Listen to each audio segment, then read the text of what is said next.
All right. Thanks everybody for joining us today. We're here for Cast Magic's webinar, 5 Strategies to Build Your Personal Brand with AI.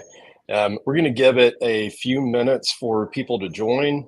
In the meantime, if you guys wanted to drop in the chat where you guys are joining us from, that'd be great. And then it's also a great opportunity to familiarize yourself with the side panel. There's obviously the button for the chat, and then there's one for Q&A. For any questions that you guys have, please drop it in the Q&A one. We'll monitor the chat, but it makes life a whole lot easier to be able to go find those and be able to mark them off as we answer them if you do it in that Q&A section instead of the chat section. So like I said, we'll give it a couple of minutes for everybody to trickle in and join, and then we'll go around the horn real quick and let everybody introduce themselves, and we'll dive into the content. But let's see where everybody's coming in from today. And is everybody as hot as we are in Knoxville? Sounded like everybody on the panels that's hot. Yeah,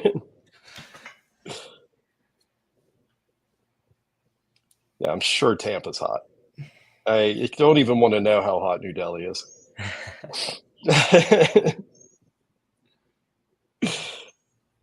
All right.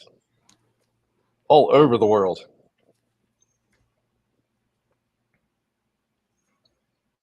All right, guys. Well, let's do quick introductions here.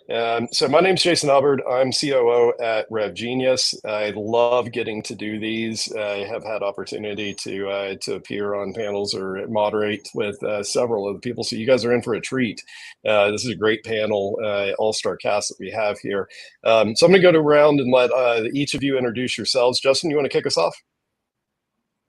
Yeah, for sure. Thanks for having me here, Jason. I'm Justin Simon. I'm the founder of Distribution First, which is a content marketing membership and community really dedicated to help content marketers get off the content treadmill and get more value out of the content that they create. I also advise content marketers and B2B SaaS companies all around content marketing, distribution, and repurposing. Amazing. That repurposing part is one that you and I connected on. You create the content, by God, use it every way that you can come up with. Brianna, introduce yourself. Yeah, thanks for having me. My name is Brianna Doe. I'm the founder of Verbatim, which is a full service marketing agency. Then I also create content on LinkedIn, guest write for some publications, and talk a lot about influencer marketing on my podcast, Stop the Scroll. Awesome. Chelsea? Hey everyone, happy to be here. I'm Chelsea Castle. I am the head of content and brand at Close. Close is the easiest to use, fastest CRM for small scaling businesses. And I'm on like month 2. So yeah, don't grill me anymore. I'm still learning. Awesome. And Blaine, to wrap us up. Hey guys, I'm Blaine. I'm the co-founder of Cast Magic. We're an AI-powered content workspace for conversational audio and video. I'm also the host of DTC Pod, which is one of the top podcasts in e-commerce, and that was kind of the inspiration for building an AI tool for extracting all the great information in conversations and being able to repurpose it into content. Awesome.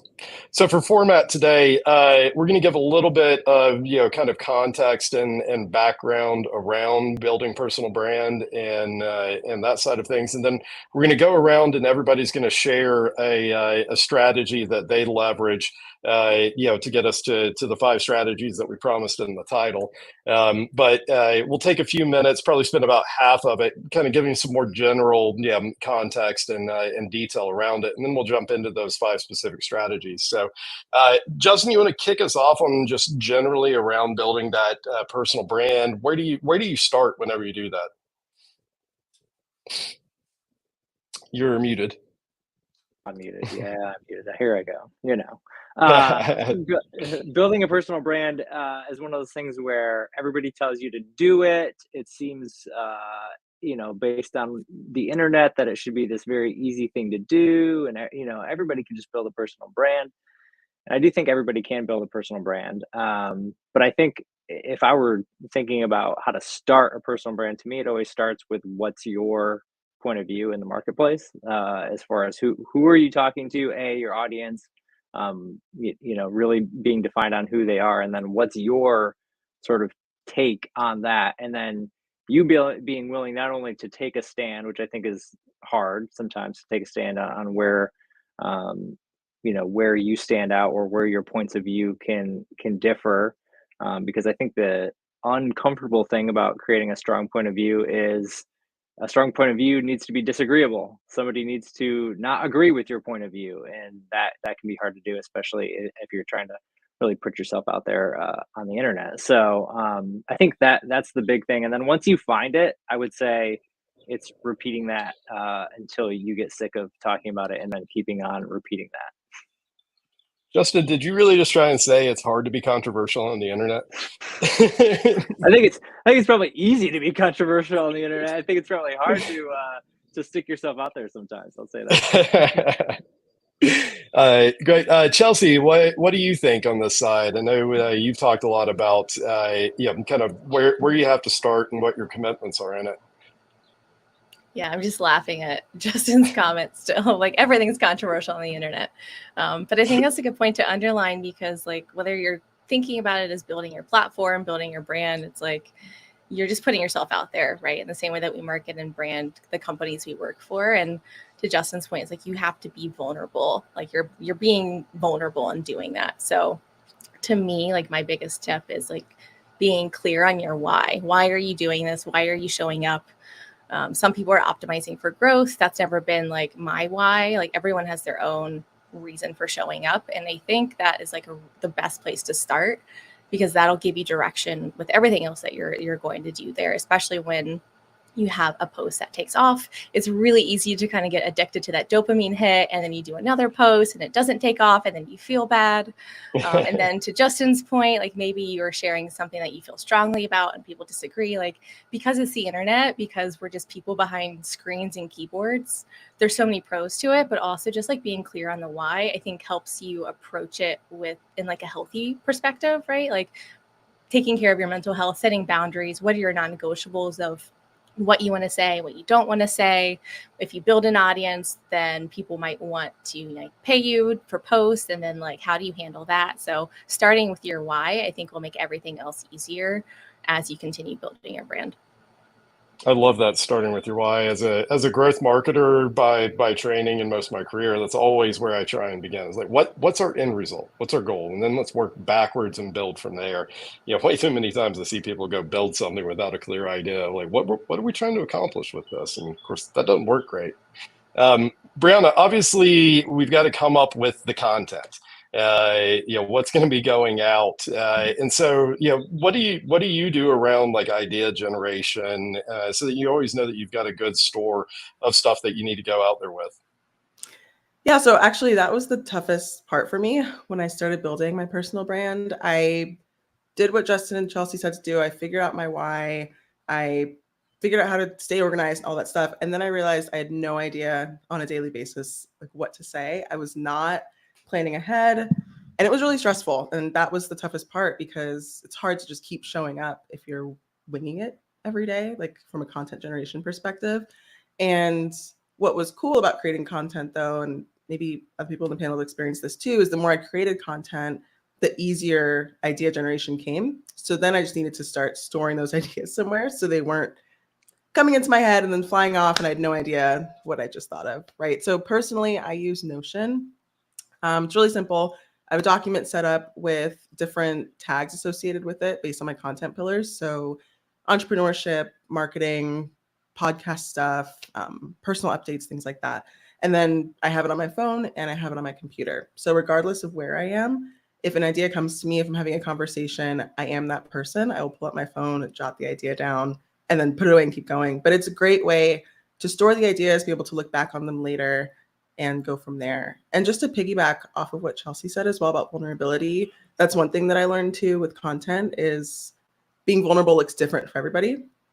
Like, if you look at my content, I think the most you know about me personally is that I'm engaged. You probably know I have dogs, and like random facts about me, like I like going to concerts or things like that. To me, that's enough information. Like, the rest is focused on my professional life and what I'm learning through entrepreneurship. Other people share a lot about their personal lives, and I think it's really beautiful and like honest for them. And so that was a really important revelation for me, and hopefully that helps somebody else too. It does look different for everybody, and that is okay. So I love that you shared that. That's great. Blaine, obviously, like Brianna was saying, we gotta make sure that we're jotting down these ideas and stuff as they come through. But that's not where it ends. You've got to not only store that and have it accessible, but ideally you've got it in such a state that you know kind of what's related to what, how these pieces fit together. What are some of your strategies, and what do you do on that side of things?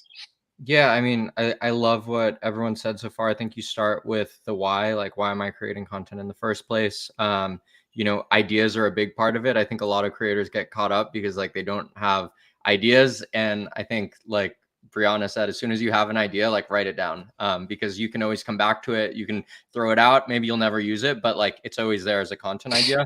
And then I think one of the major things that creators can do is just capture and document first, and then be able to like fit those back into ideas later, right? Like, so for example, if you build up a library of context, and that could be your meetings, that could be talks that you're giving, heck, that could even be you just like rambling your ideas that you have into your phone. Like even in our Cast Magic app, like we have an app, so I'm like just recording this conversation, and I'm sure there's going to be a bunch of ideas that I might have a content idea, and then I can match that up with the context later and turn it into like a high performing content piece.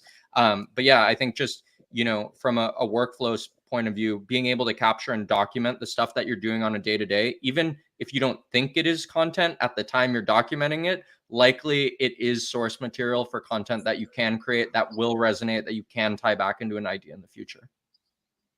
No, I love that. And, as with all things, but especially content creation, the more you can integrate it into your day to day, like, hey, this is part of the process, as opposed to this being something that's carved out in a isolated thing that you're doing, the better all of this is going to go. The more that you've got things that are one-off motions tied to just one aspect of it, the harder all of this is to be able to manage and stay on top of. So for the second one, we're going to dive into the thing that's probably driven most of the people to be interested in this, the AI side of things. So on the leveraging AI for creation, which is of course most people have experienced at this point, can be a little fraught. How do you go in and how do you leverage AI with it? Justin, you want to take us off on that side? I imagine based off the conversations we've had, it's going to be how do you make the most out of the content that you're already creating? Yeah, absolutely. I think for me, AI is kind of remarkable to think about how AI has shifted content. And I know everybody kind of thinks about it differently, especially in the content world of, I think sometimes traditional content marketers, or even folks the worlds that I'm in, we're hesitant to use it for creation. It feels like an unnecessary cheat code or something that's maybe wrong to use. But I would say, I heard somebody recently say this, that AI for writers is what calculators were for mathematicians, and so that's how I've been thinking about it. Is much more like it's not that I can't get that answer in my head, or I can't get there, but I can get there way faster with AI, and I can get there way faster. And honestly, it's going to give me things that I love that I never would have thought of, just because it has way more context than I have around things. So for me, I think it's just A, getting comfortable with using AI for that, but then B, how I think about using it as part of my content creation strategy is always starting with something that's original for me. So for me, that's the podcast. I record a weekly show, distribution first, and from that, I know that of the things that I'm going to create, it is my thoughts, it is my guest thoughts, it is my points of view. I know which things are like when the AI gives me something back, I know which things are mine and which things are maybe a little bit more enhanced. And then I can go back and kind of, jab back and forth with the AI to try to get it to do what I want, or get the answer, or get the point that I want out of it. But I think for me, like once I got comfortable with using AI and being able to use, take my thoughts and extract that, it's made me way faster as a content marketer and be able to do things that honestly would have taken hours and hours and hours of time. It's really, it's funny to think about the amount of people and the amount of hours that it used to take to be able to do things that now even me on my own as a solopreneur can get done. It's really remarkable. I mean, multiple emails a week, podcasts, LinkedIn, like there's a lot that you can do with it. And I would say for me, like understanding a couple things off the top can make it go a little bit faster. So what channels are you posting on? So what's the output that you even need? Do you need LinkedIn content? Do you need emails? Do you need podcast description? Like what do you need? And then from there, understanding even from an output perspective, what's your content floor? So what's the minimum things that you're creating in any given time or any given week, month, etc. But what is your content floor? And then from there, you can kind of constrain it down. And obviously, I know Blake with Cast Magic, and there's a lot of things that you can do with that to be able to get the output you want versus simply going back and forth in ChatGPT or stuff like that. But anyway, hopefully that's helpful. No, it's great. Chelsea, as Justin alluded to, we should use AI for not necessarily everything. It works well in some situations, in some contexts and use cases, and can be problematic in others. Where do you draw those lines? Where do you think that AI really fits well versus where we should try and limit what we're doing with it? Yeah, I'm definitely in the camp of some of the people that Justin mentioned of like not using it or loving it for direct content creation. That's me. So I'm of the personal opinion that like it doesn't write, like ChatGPT AI doesn't write quality content on its own. But of course, it's like a good partner. It's a good sparring partner. I use it in that way often. I'm in this personal like existential moment of balancing, okay, where can AI help me? But then also, what am I benefiting or losing from using AI to help me? Like, am I losing the mental reps because I'm asking ChatGPT to help me come up with better synonyms or metaphors? Or is that saving me time? So that is like one thing that I think is important for anyone to consider when they're using AI. That's going to look different for everyone, right? If you're getting started, AI is going to be hugely beneficial for helping you get past that blank page syndrome, right? Like that's a real thing. And like Brianna was talking about coming up with ideas. So I think it's really important to implore everyone to evaluate what that looks like for them.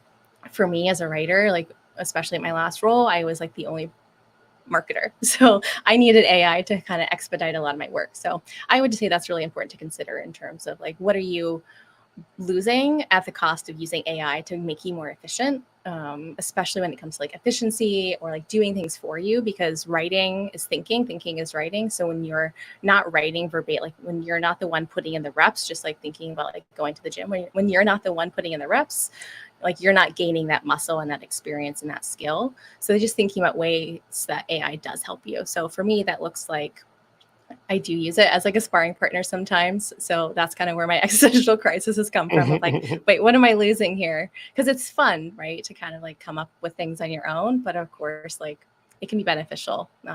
So yeah, I use ChatGPT all the time to be like, what's a better way of saying this? I use it a lot to like synthesize and analyze content. So most recently, my ideas are not as organized as Brianna's.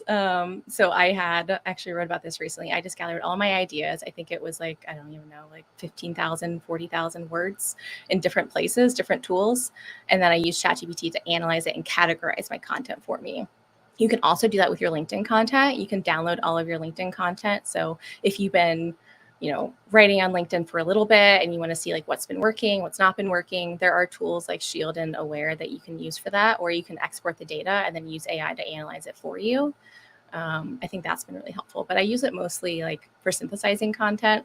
And the last thing I want to say is it's kind of ironic to think about using AI for building your personal brand, because are you really putting yourself out there if you're not putting yourself into it? So that's where I think it's just important to like use AI to help you and not like replace anything that you're doing. Use it to make you more efficient and to like speed you up in certain ways and to help you throughout your process, not like hinder. That's great. We've heard multiple times across all of you this focus on efficiency, being able to do things quicker, better, faster. Brianna, what are some of your tricks of the trade on that side of things? Yeah, I'm with Chelsea. I think you can use AI for a lot of things. Not all of them are going to help you become a stronger writer or help you build an actual like personal brand. You can build an online brand, but it just won't be personal. For me, I use it in very specific use cases for the same reasons, because I love writing. It's been my focus, my career for a really long time, and I don't want to stop putting in those reps for myself. Where I found it to be the most helpful for me is I can be a bit verbose when I'm writing content. So when I first started creating content on LinkedIn, I'm sure other people have heard this too. You hear this thing like, make sure you're writing like a 6th grader or 4th grader or something like that. I had no idea what to do with that in terms of content creation. I didn't know where to start. And so I used something called the Hemingway app, where you would plug in your content and then it would basically tell you what to cut, tell you to calm down, like make it less, high level, all of that. So I used that at first, and I recently switched over to ChatGPT, and I use it very infrequently. What I use it for is if I have a specific sentence or paragraph that just seems a bit wordy or like it's not super clear, I'll plug it in and say, without, changing my original words or using synonyms, how would you strengthen this to make it more digestible or more concise? And that's what I found to be the most helpful. On one hand, it lets me be the one creating the content, doing the writing, putting in the work, but it takes away that extra piece that I really don't need to focus on, which is just making it more concise. I've put in the reps there, and so it's a great way to subsidize your time without, giving up the personal side of it. That's great. And then Blaine, what are some of the ways that you automate some of this stuff? Because of course, if you can get it automated and pull yourselves out of the mix, then that of course carries huge efficiency gains. So, what are some of your tricks on that side of things?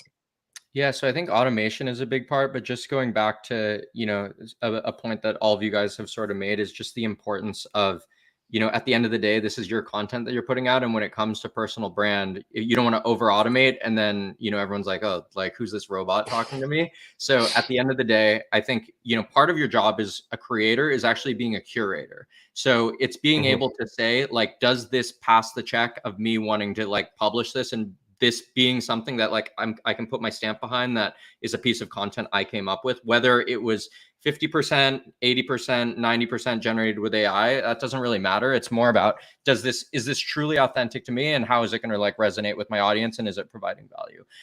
So once that check has kind of been made, I think you can kind of get into automation. The way I approach automation is actually through finding specific content formats that either I've written in the past or other creators that I found like I really like the structure of their piece of content. And then what I'll do in Cast Magic is I'll actually drop those in as content samples, where it's going to take like all the information from my podcast or a lecture or a talk. It's going to extract all the like information and put it directly into the format of this content piece that I already like, that I know performs well. And then from there, like, I'm going to edit it up. And again, I'm not directly going to hit publish, but it might do the job of, like doing the information retrieval and like the drafting in putting that post in like a really high performing like wrapper. And then I can be like, oh, wait a minute, like this is something that's really good. I can then go in, put my final edits on, and be like, this is something that I would actually feel proud to publish, and publish it that way. So when I think about automation and AI, I think what the opportunity is identifying, like, in a perfect world, what types of content would I be publishing, whether it's something like as simple as a LinkedIn post or an email format, or, even if it's like a data task that you need done, just understanding, like, in a perfect world, if I had an assistant that could go into my information and pull out whatever I need, what would those workflows look like? Set them up with like samples. And then from there, you become the curator and understand what meets your check for publishing content out. That's great. And I second that as far as what Brianna was saying about keeping it short and making sure that you're getting right to the point. When I was working on my doctorate, I had a professor that would assign us paper assignments, and he would put, hey, you need to cover this, this, this, and this. And I would go through and I would write it, and it would be at least 2x my word count, at least. And so then I had to go and trim it down by more than half usually. And it was like, talk about one of the most valuable exercises to dial in my writing, where you've got so much to cover and so little room to do it. And really, really levels up your writing whenever you can do that.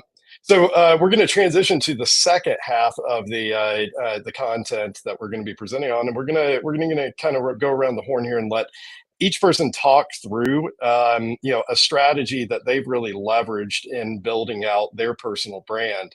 And so we'll go down that list. We'll go kind of in reverse order here, Blaine. If you want to kick us off on that side, what are you doing? What is out of all of those things, what strategy are really leveraging that's really giving you a leg up?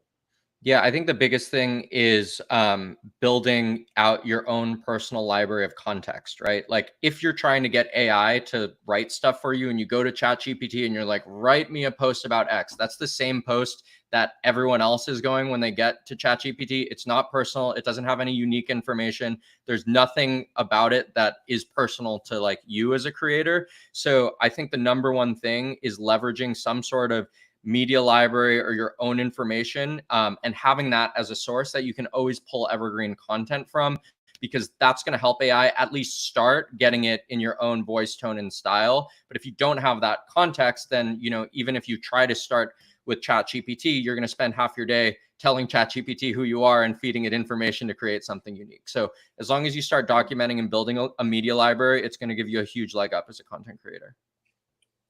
That's awesome.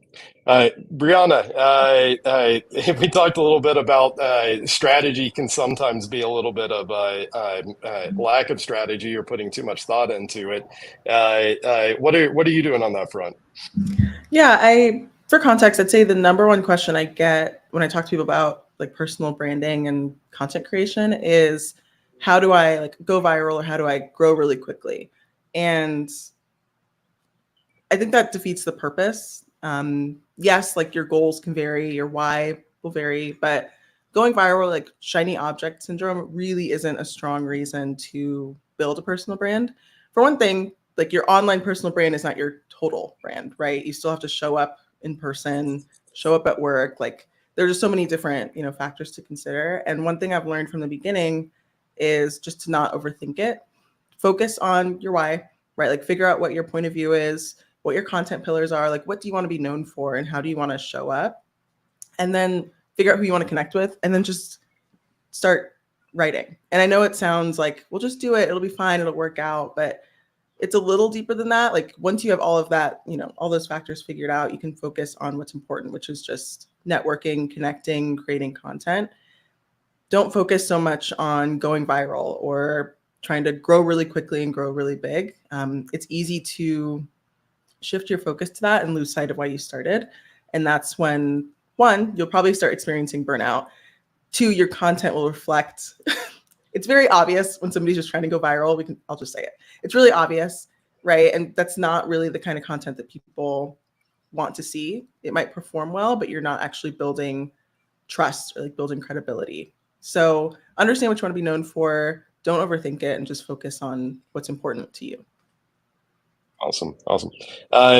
Justin, again, I got a sense of where you're going to go with some of this, but it's one of my favorite pieces of it. What are you leveraging on your strategic side of things? Yeah, I'm going to get super tactical and practical. I think for anybody trying to build I know like writing has been touched on in the output, but I think recording your thoughts and speaking your opinions and having conversations around the ideas that you are interested in, whether it's your strong points of view or other just industry thoughts, where things are headed. I think being able to talk through those, have the recordings, and then use AI or use other tools to be able to build off of that, or just start building your content list off of what are those topics. But now what Blaine was talking about, you're starting to build that library a little bit. And I think the default for a lot of folks is podcasts, like, oh, let's just do podcasts. But honestly, if you did an hour webinar every month or an event where you did something, you're going to have at the end of the year 12 hours worth of content to pull from. If you just record Zoom calls with another buddy who's in your space, and just let's talk about this for an hour, and just what are some of the topics, and jam on it. I think so. I wish I was recording some of my just friend conversations that I had with folks, because I think those would have really strong opinions and really, really good points of view on where things are at. And so I think having those things recorded that then you can use as a springboard and a launching point for other pieces of content is the big point. And that's what I think is so important about when you have a video recording, you have automatically multiple pieces of content built into that. You have video, you have audio, you have text, that's all built into that right away. And so I think it's such a easy thing to be able to repurpose and distribute in different ways versus starting from just text alone. The jump to then go to something that's multimedia is much harder of a lift. And so I've just found, going back to the efficiency standpoint of, if I can record something every week, if I can record multiple things a week and then be able to spin stuff up off of those, knowing that it's on brand, knowing that my points of view are going to be hit, knowing that it's a message that fits in with what I want to talk about, then every single thing I cut off of that, every single thing that I spin off of that is going to be on brand. It's going to be on message, and it's going to hit the points I want to hit. It's something I emphasize all the time with our partners here at Rev Genius. When we're doing something like this, like a webinar for a partner, like, run with that. There's a million things that you can do with that. So it's not just a single event, a webinar and sort of one and done. Like, repurpose that stuff. Go put it out there in as many ways, as many formats as you can, because there's so much gold in there. And to not do all of that, to not take advantage of it, is such a lost opportunity. Chelsea, I ran out going around the horn, and then I guess I'm number 5, so I'll drop in a strategy on my side. Yeah. So one of the best pieces of advice that I received when I was first kind of putting myself out there a little more was to think about like the one word that you want to be known as, and then think about the one word that you want your audience to feel when they read your content. So kind of similar to Brianna's point, but I think about that a lot, whether it's on LinkedIn, whether it's in like my work day to day as a content marketer. I always try to think about not necessarily the action I want the person on the other side to take, but what is the reaction that I want to provoke. So I try to think about, at least for me personally, like my words are like relatable. I want people to feel like they are seen and heard in my content, and I'm on LinkedIn to learn and engage, not just to like share whatever I have to share. So that I think is like my number one. Also, as a content marketer and former journalist, a lot of my learnings and lessons and tactics carry over. So when you're writing about content or when you're writing on LinkedIn, like Brianna and I were talking about this before we hopped on here live. Like, we don't really have like a clear strategy. It's like we do, but we don't. I don't have like a documented strategy of what I'm building on LinkedIn. But the content marketing tactics kind of carry over in terms of when you're writing content. Focus on them, not you. So content that tends to be more focused on the person that you're speaking to, rather than like I this and me this, tends to be a lot more engaging and compelling, and you're pulling in your reader rather than just talking about yourself. How-to content, people really love how-to content, any types of ways that you're able to share a lesson, a failure, a learning, something that you've done in your day-to-day that people can learn from, things that are tactical and tangible. People want templates and stories that they can relate to, and examples and data. Like, as humans, we are wired for connection, and those tend to be the biggest ways to build connection authentically and quickly.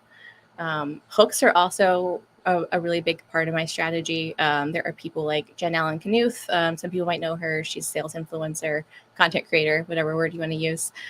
She's known for her hooks, but not just her hooks. Like, she has her common theme with how she writes her hooks and her posts is about making them like engaging through the lens of like really off the wall metaphors and applying those metaphors to sales. So experimenting with things like that might be authentic to you, and however that shows up for you is really a fun strategy. And then lastly, don't just think about posts. So a lot of magic happens in the comment threads. If you're able to kind of start attaching yourself to other well-known people, like Brianna's got a lot of followers, Justin's got a lot of followers, like other people out there who fit your ICP, fit your audience, fit maybe the type of audience that you want to speak to. You can kind of start engaging early on in those comment threads. And that's where a lot of fun happens. You meet people, you build rapport, that can lead into your DMs. That leads to like doing things like this webinar, meeting people in person. It's a beautiful part of LinkedIn is the community. And it's not just the DMs and comments. I left I made like a review or a recommendation on somebody's LinkedIn, and somebody saw it and wanted to talk to me just because of the recommendation I left on someone else's page. But I did it in a way that was like unique and creative and different and funny. So just thinking about other ways to put yourself out there on LinkedIn outside of just the post is also really important. That's great. So where I'm going to come in with it is, like I mentioned, my background's in growth and demand gen. And so, turning it on its head just a little bit, but, most people think about building brand in a like one-to-many sort of broadcast format, whether those are, webinars, podcast, posting on LinkedIn, blog posts, whatever. But there's also a one-to-fewer, one-to-one aspect of it for a lot of people. And so, you're seeing more people starting to leverage things like newsletters, which allow you to have an opportunity to segment and customize, the content that's going out relative to those. Or if you're doing any sort of promotion of whatever your channel, whatever your format is, to try and build on the organic, or especially as you're trying to get started, same story, that personalization, that customization of it goes a long way. And on the demand gen side of things, this has been one of the most useful use cases for me for AI, which is, taking something that's broad based as far as like a value proposition or, what you're wanting to share, and getting those fine-tuning details of how this would be specifically interesting to that persona or that segment, whatever, as well as just purely on the data and operational sides of things. How do I actually bucket all of these? So anybody that's tried to bucket people into personas based off of titles when there's 10,000 titles out there knows the pain of that. And being able to leverage something like AI that can go in and fairly accurately bucket those, certainly more accurately than most of us are going to go and do it just by eyeballing it, gives you a huge leg up. And, to me, this is one of the biggest things that is really an advantage with AI, is getting that level of detail and customization and personalization that there's no way you would have had the time or the bandwidth for. And so that's not saying have it go create it from scratch for you. It's saying, hey, I've got something that's 80, 90% there, and I need that remaining 10% to be able to really dial this in for that specific audience. And I think that can be huge to leverage that. Also gives me a huge opportunity to kind of get in the mind of that persona or that audience that I'm going after, because I may not know those details. I may not know those pain points, and certainly wouldn't have the time to go do the research and dig on that. And so, even if I'm not using the content verbatim or directly, which I think we all agree is something you should probably steer away from as much as possible, knowing what that angle is or what they're really interested in is a huge advantage. And again, it's something that I wouldn't have the bandwidth or ability to do otherwise, because you've got to be really ruthlessly efficient in all of this stuff. So we tried to be really talking about efficiency. We tried to be really efficient with 4 people and a moderator on this, and we may have been too efficient because we still got quite a bit of time. I'm not worried about that, given who this panel is and our ability to be able to just jam on some stuff. But it's also a great opportunity for you guys to bounce questions off of a incredible panel here. So we've got a couple of questions in the Q&A section, and invite people to drop more in there. We'll go ahead and tackle these.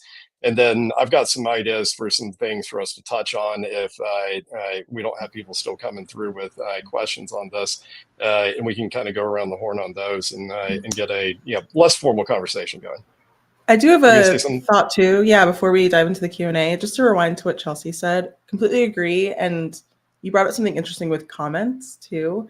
Like, commenting is a great way to start engaging, right? Especially for people who haven't started creating content yet. I always recommend starting with the comment section. 1, it's a great way to generate ideas. And 2, it helps you, it's like a very low lift, risk-free way to start like communicating your ideas. I don't know if this is a spicy take or not, and I'm curious what everybody else on the panel thinks, but this whole trend with using AI to create your comments, in my opinion, it needs to stop. Like, that's one way I would like to say, I would not recommend using AI. It's really obvious, and it doesn't really do you any favors. Like, if you are just plugging somebody's post in, having it, spit out like a comment for you and then posting that, you're not taking the time to critically think about the post and actually start like formulating your own ideas about it. I think it does a disservice to yourself, your personal brand, and the way people perceive you. But I'm curious. I'm so glad you brought it up. when I was writing out my notes of like, AI can do some things, not all things, like don't use it for comments because you're defeating the purpose, right? It's like, it's just defeating the purpose of like being there. And it probably takes more time to write a prompt into an AI tool and then copy and paste it. And like, it takes more time than like just coming up with something thoughtful to comment yourself. And it just defeats the purpose. So that's not the best way to use AI. Yeah. So glad you brought that up. Yeah, and Yeah, I mean, I think. sometimes. Go ahead. I was just gonna say, I think sometimes we're probably speaking in particular about LinkedIn because LinkedIn, but if you take yourself outside of LinkedIn, like it makes no sense to comment on any other platform using AI. It's complete like, would you go in Reddit and just be like, oh yeah, I'm just gonna throw in there, or like you're watching a YouTube video and you're like, oh, hot, like ChatGPT, like yeah, I'm gonna mindlessly like no, like there's this weird like LinkedIn thing where it's like, oh, I'm gonna spam the, I'll trick it. I'll be the one that tricks the algorithm and boosts my brand through some AI comments. And so I think just common sense there. It's funny you all brought that up because I'm like, I've seen them and it is never ever, as much as I use AI for other things, it has never crossed my mind to be like, yeah, I'll comment, use an AI. Well, and then those people are associating themselves with that AI comment, right? 1000%. So there are some like common offenders that I see popping up in various, like on my threads, other people's threads. So now you're associating yourself, like that is now becoming their personal brand on LinkedIn, Exactly. being like the AI commenter. And that's just like, yeah, you're just wasting your time. And that's sad. I don't want anyone to waste their time that way. Yeah, and I think I don't think I've had a conversation or hosted a webinar or panel about anything related to a personal brand where the number one thing people talk about is authenticity. And talk about the opposite of authenticity, of going in verbatim, pulling something from AI. So if you listen to anybody that talks on this and you really internalize that authenticity piece, it ought to scream at you, don't do that, just in and of itself. So yeah, the fact that that remains something that people are trying to do as an easy button, but I've seen lots of people do really dumb things with easy buttons for my entire career. So it's not surprising, even though it's self-defeating and pretty obviously so. I think Jason, I think the other thing there that's important is that like there's always like little exploits that you can exploit via whatever platform's algorithm is at the moment, but they always get patched up and they change. And then when you're building an audience too, it's like you might get someone from some stupid comment to like come see your profile and maybe follow you, but they're not like really going to know who you are or like what you do. It's not like it was a really high value, high conversion, bottom of the funnel sort of audience. So like you might have people like click on your profile or do some things, but like, yeah, I think thinking about the amount of value that you're able to provide and someone saying, oh, I get this person and I remember who that was versus just seeing a blip of a comment that literally means nothing to them is a big difference.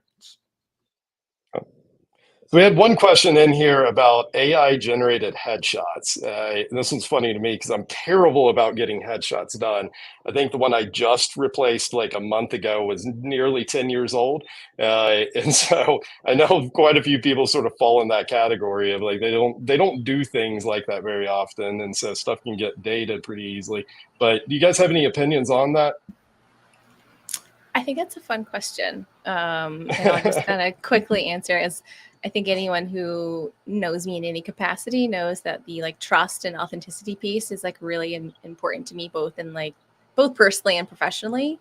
I don't feel super strongly, but I don't think it's as bad as like using AI to create your content for you, as long as it's like a good AI photo. Sometimes it doesn't look like the person, and then you meet them in person or on a webinar, and that's just awkward. I think it can also be fun. Like somebody last year made a bunch of Mortal Kombat AI people, and I made that my photo for a while, and it got attention, right? Because it's a pattern disrupt. So that's like another way to do it. And I didn't do that all the time. Did it look like me 100%? No. But I think things like that, I think it can be a little more of like a gray area, and you can have fun with it depending on how you do it. Yeah, I think it makes, I don't have a problem with it either. I think the AI headshots make that kind of thing more accessible. Not everybody can afford to do like a professional photo shoot. Not everybody has just photos of themselves that they could use for, in this case, like LinkedIn. And I think as long as it looks somewhat like you and it's helping you show up on LinkedIn so that you don't have like a, no picture or something, I don't see a problem with it at all. Yeah. And the one thing I was going to add there is like, at the end of the day, it's your personal brand. So like, if you think that like you creatively express yourself better through this avatar of you, go for it. If you look better in like, your own digital curated photo, great. And if you need an AI headshot, like do that. But I think that's the fun part about that, which differs from like the conversation we we're just having about comments, is like, this is your brand. So if you're like, I want to be this avatar, or I want to be this person, and you're creating content that levels up to that, like, great, go for it. Justin, anything to add? Shoot, I don't know. My wife took my headshot in my living room, so you all can do whatever you want with AI if you think it's going to work. I think one thing I will say that I've seen, and I think this will be a more expansive use case for AI with headshots, is for things like YouTube thumbnails, or maybe thumbnails in general for promotional things. I think I see it a lot with like more famous people, are people are creating videos using them and being able to do that. But I think even if you have a guest and you want something that's unique, versus the standard headshot that most people have, one headshot, maybe two, that they're using. So I think that's a unique use case that will probably start to be used more and more. Yeah, I think there's a fairly strong argument to be made that an AI generated image that is a close proximity to what I look like now would have been more authentic than my 10-year-old headshot. Well, cool. So we've got another one. We talked about some of this. I know, some of you spoke about this, but, good opportunity for anybody that didn't get a chance to chime in. But inspiration for what to post and when to post it. So we talked kind of in broad strokes. A couple of you talked through this, but what, anybody that didn't get an opportunity to share on that side, or still has, any sort of burning desire to get something out there, let's give that opportunity. Yeah, one thing for me when it comes to inspiration for like what to post and when, I think also having a swipe file of content that you've seen that's performed really well from other creators that like inspire you is a great place to start, because sometimes you might know like, what do I post? But if you're like, oh, I really like this creator's style, or I really like this, content format, then you can kind of start building up a little swipe file. And then when you pair that with what we were talking about like your own sort of content library and ideas. So if you've got swipe file, you've got ideas, and you've got your own context, like that's going to give you all the ammo you need to come up with inspiration and ideas and a whole bunch of content. Anybody else? I think we all said this a lot, but sorry. Go ahead. No, go ahead. I'll just highlight writing from abundance, right? It's kind of like similar to what we've all been saying around content creation, of just having some way of capturing your ideas, and writing from abundance will be your easiest way of like trying to figure out like what to write about. Everyone I know who wants to put themselves out there more on LinkedIn doesn't know where to start, and usually it just starts with something that inspires you, whether you see something in the wild, in life, in the grocery store that evokes a thought, not in like a, oh, I did this and here's what I learned about B2B marketing, not in that way, but just finding ways to organize your content, organize your ideas, and then just always being able to pull from that. And sometimes just like also don't overthink it. If you see something and you have the time to write it, just like, just write it out. Like sometimes like my best performing posts are the ones that took me 2 seconds to write. And then the ones that took me an hour are just like fall flat. So I would just also say like, don't overthink it and write from abundance. Awesome.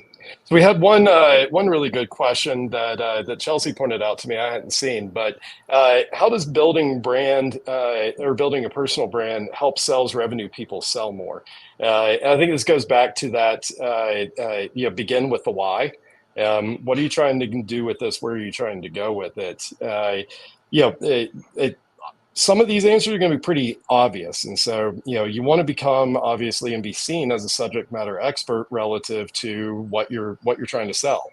If you're doing it right, then everybody knows this should be a consultative selling process. This should be something that you're providing value add, not just going and pitching somebody and trying to get them to pull the trigger on something. And so the more you present yourself as that, the more people are going to come to you as a resource, trust you, all of that stuff.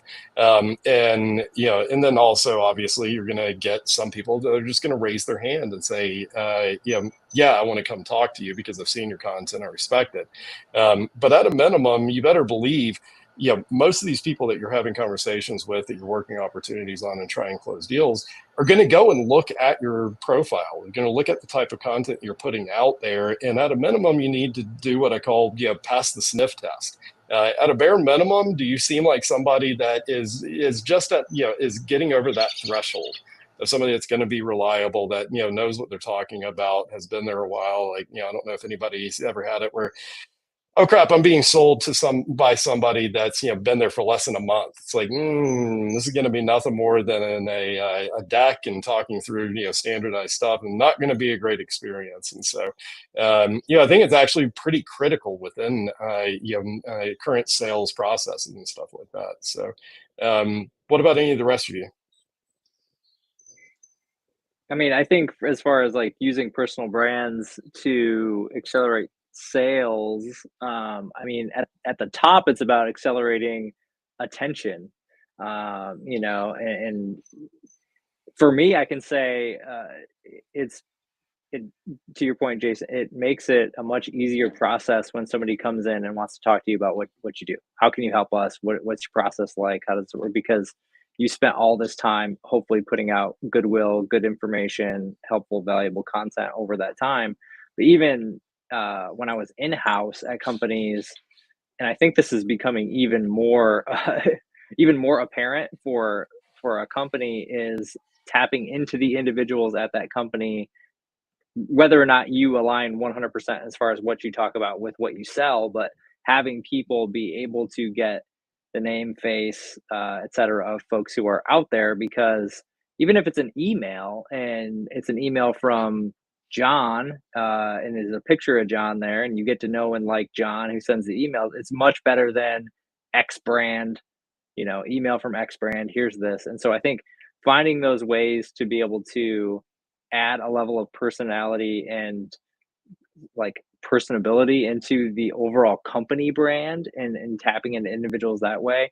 I know when we were at Metadata, like people would bring up Jason and Mark in the podcast that we did back in the day, and it was like, on sales calls. And so, even if it's not directly tied in numbers, there's quantitative and qualitative ways to try to measure that and figure out what that looks like. But I think, building attention at the top is where it really starts to matter.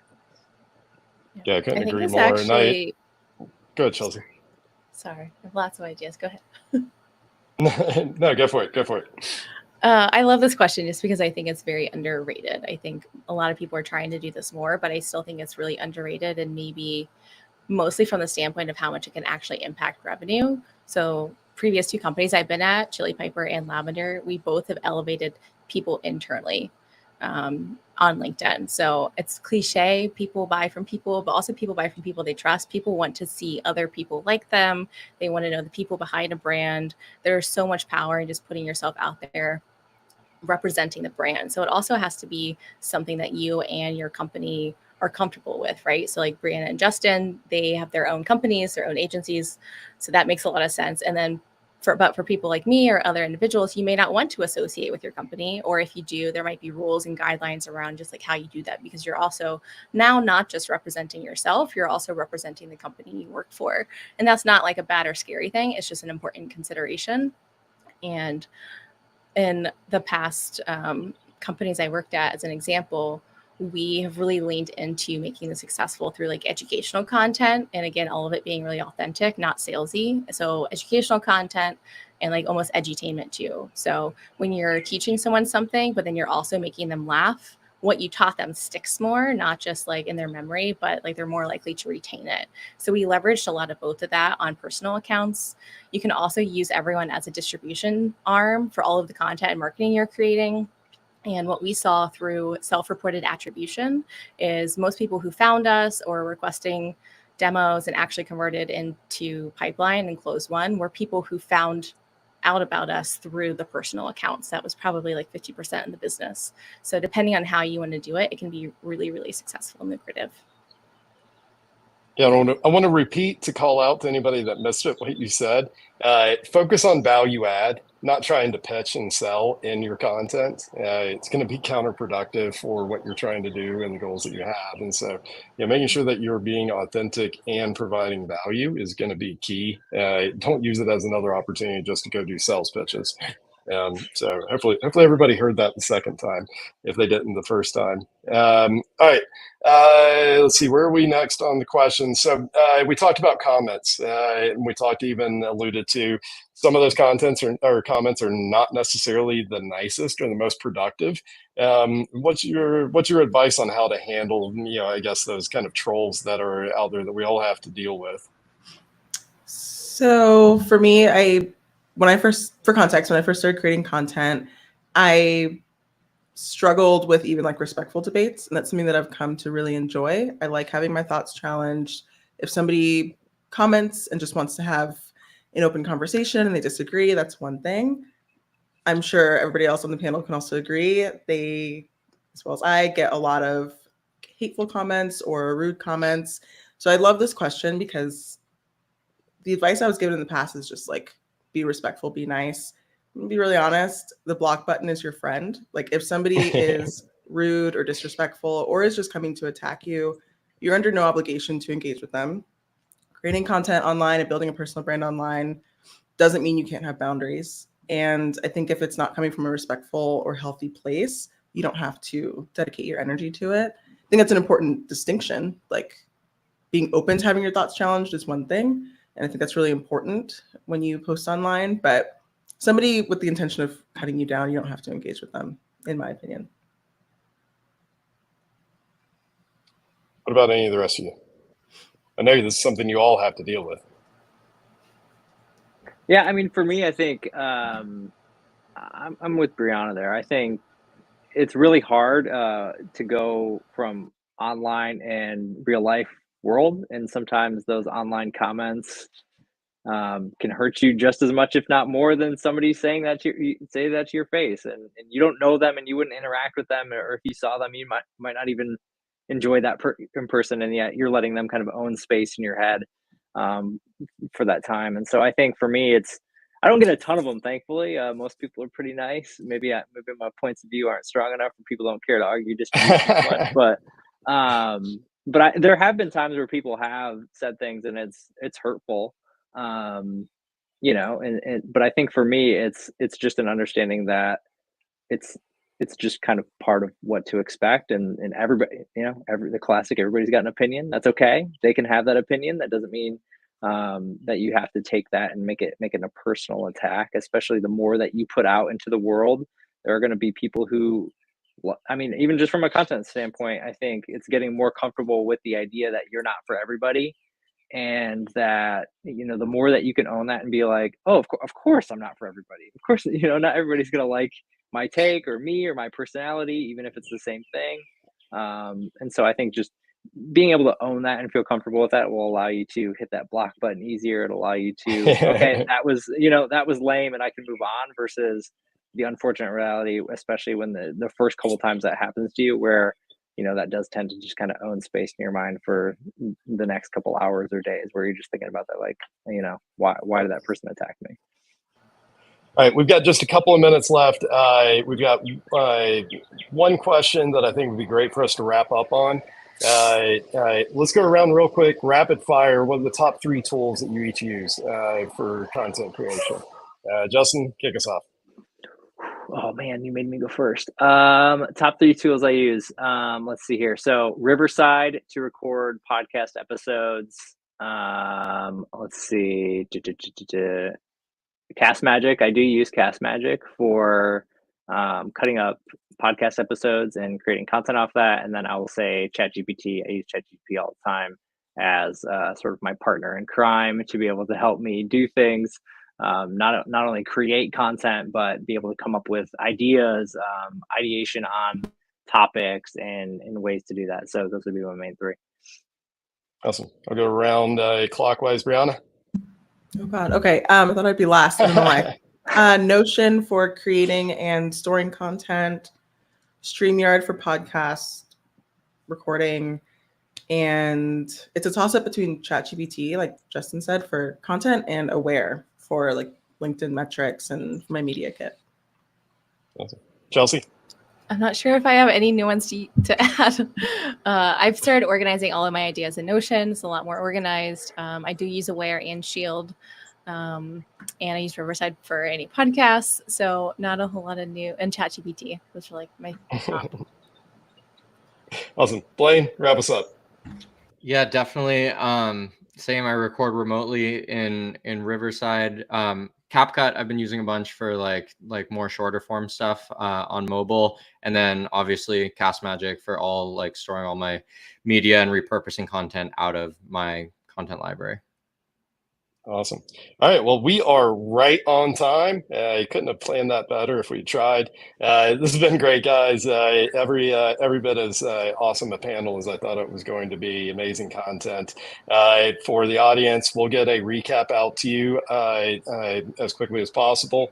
It'll have the recording, and then let us know if you've got any questions we didn't get to, anything like that. Happy to loop in any of the speakers from the panel, anything like that, and we'll get back to you on any and all of those. But thanks everybody for joining us. It's been great. Thanks so much. Thank you. Everybody.